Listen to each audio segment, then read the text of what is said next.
शक्ति का छठा नियम कहता है हर कीमत पर ध्यान खींचो। तो आज हम इसी विवादास्पद नियम की गहराई में उतरेंगे, समझेंगे कि ये कैसे काम करता है और क्या आज भी ये उतना ही असरदार है। चलिए शुरू करते हैं। चलिए जरा कल्पना करते हैं। साल है 1836 और जगह है मैरीलैंड का एनापोलिस शहर।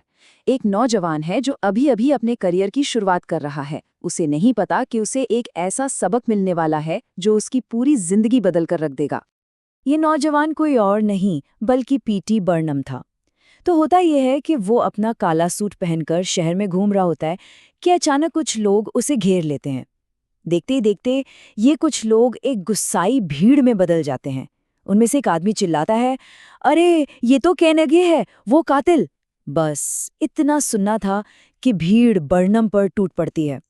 बर्नम किसी तरह अपनी जान बचाता है और भीड़ को अपने सर्कस तक ले जाता है, ये साबित करने के लिए कि वो कातिल नहीं है। और वहां पहुंचते ही जो होता है वो बर्नम के होश उड़ा देता है। उसका बॉस बूढ़ा टर्नर जोर जोर से हंसने लगता है और बताता है कि ये अफवाह उसी ने फैलाई थी। बर्नम गुस्से से कहता है कि सब में तो उसकी जान भी जा सकती थी। इस पर टर्नर उसे वो सबक देता है जो इस पूरे नियम की कह सकते हैं आत्मा है। वो कहता है, प्यारे बर्नम, एक बात हमेशा याद रखना, कामयाबी के लिए हमें सिर्फ एक चीज चाहिए और वो है बदनामी। और टर्नर बिल्कुल सही था। उस एक घटना से जो बदनामी मिली, उसके बाद सर्कस का हर एक शो हाउसफुल जाने लगा। और देखिए, यहीं से जन्म होता है शक्ति के छठे नियम का। हर चीज का मोल उसके दिखावे से होता है। जो चीज दिखाई नहीं देती उसकी कोई कीमत नहीं। इसलिए खुद को कभी भी भीड़ का हिस्सा मत बनने दो। सबसे अलग दिखो, सबसे हटकर बनो, फिर चाहे इसके लिए थोड़ा विवादास्पद ही क्यों ना होना पड़े। तो इस नियम को और अच्छे से समझने के लिए हम 4 हिस्सों में बात करेंगे। पहले देखेंगे कि बदनामी को एक हथियार की तरह कैसे इस्तेमाल किया जाता है। फिर समझेंगे रहस्य का जादू।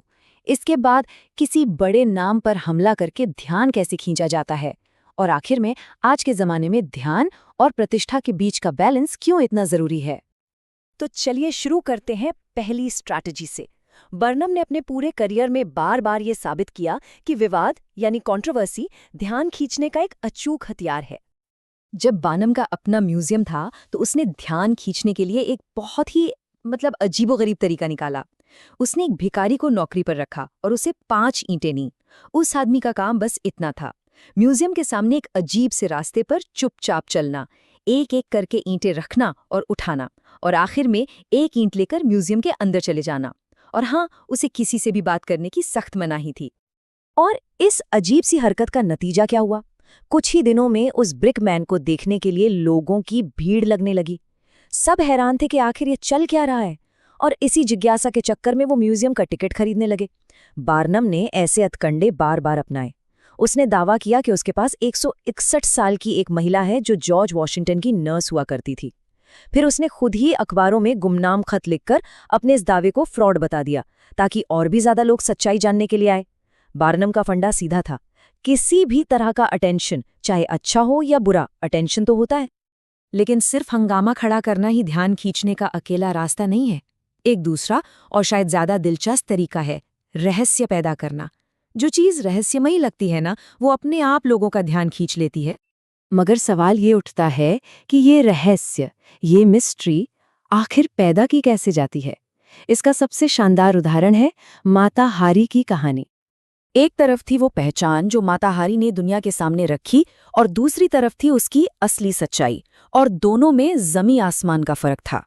उसने सबको बताया कि वो एक पवित्र जावानीज डांसर है जो भारत में पली बड़ी है, जबकि असल में वो हॉलैंड की एक आम लड़की थी जिसका असली नाम था मार्गरेटा ज़ेले। तो उसने ये सब किया कैसे? वो हमेशा घूंघट में नाचती थी, स्टेज पर भारतीय मूर्तियां और संगीत का माहौल बनाती थी। वो पत्रकारों को हर बार अपने बारे में एक नई कहानी सुनाती। कभी कहती उसकी दादी राजकुमारी थी, तो कभी कुछ और। इस रहस्य ने लोगों पर जादू कर दिया था।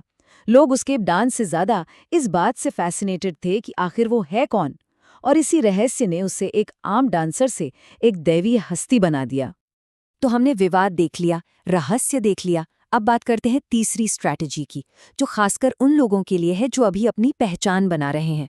ध्यान खींचने का एक बहुत तेज तरीका है किसी ऐसे इंसान पर हमला करना जो पहले से ही बहुत मशहूर हो। इसका एक बहुत ही सटीक उदाहरण हमें गेमिंग की दुनिया में मिलता है। डायनेमो गेमिंग, जो उस समय भारत के सबसे बड़े गेमर्स में से एक थे, अपने करियर के टॉप पर थे। तब एक नया गेमर था स्काउट, जिसे कोई नहीं जानता था।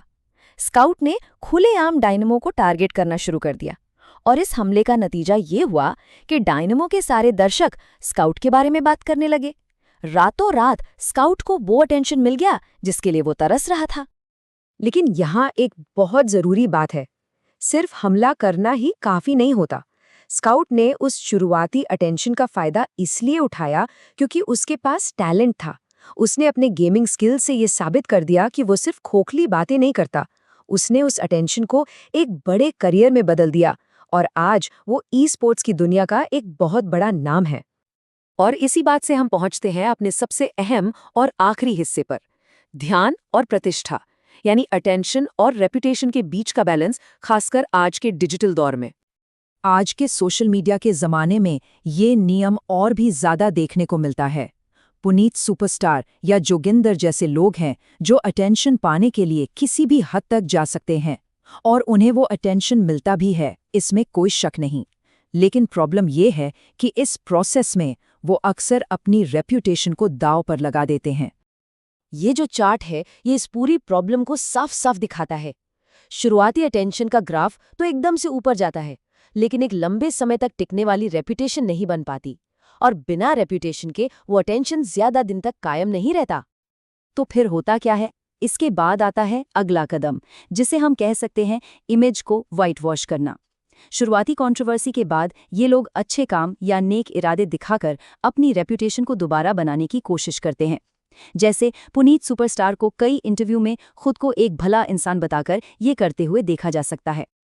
लेकिन एक बात समझनी बहुत जरूरी है, ये लोग बेवकूफ नहीं होते। वे अच्छी तरह जानते हैं कि वे क्या कर रहे हैं। उन्होंने खुद को फेमस बनाया है। पर यह नियम एक चेतावनी भी देता है कि अटेंशन के लिए अपनी बेताबी कभी मत दिखाओ, क्योंकि वो आपकी इनसिक्योरिटी को दिखाता है। और आखिर में ये एक सोचने पर मजबूर कर देने वाला विचार, शक्ति खुद एक गिरी हुई चीज है और ये उन्हीं को मिलती है जो उसके साथ झुककर उसे उठाने की हिम्मत रखते हैं। ये हमें सोचने पर मजबूर करता है कि आखिर प्रसिद्धि और शक्ति की असली कीमत क्या है और लोग उसे चुकाने के लिए किस हद तक जाने को तैयार रहते हैं।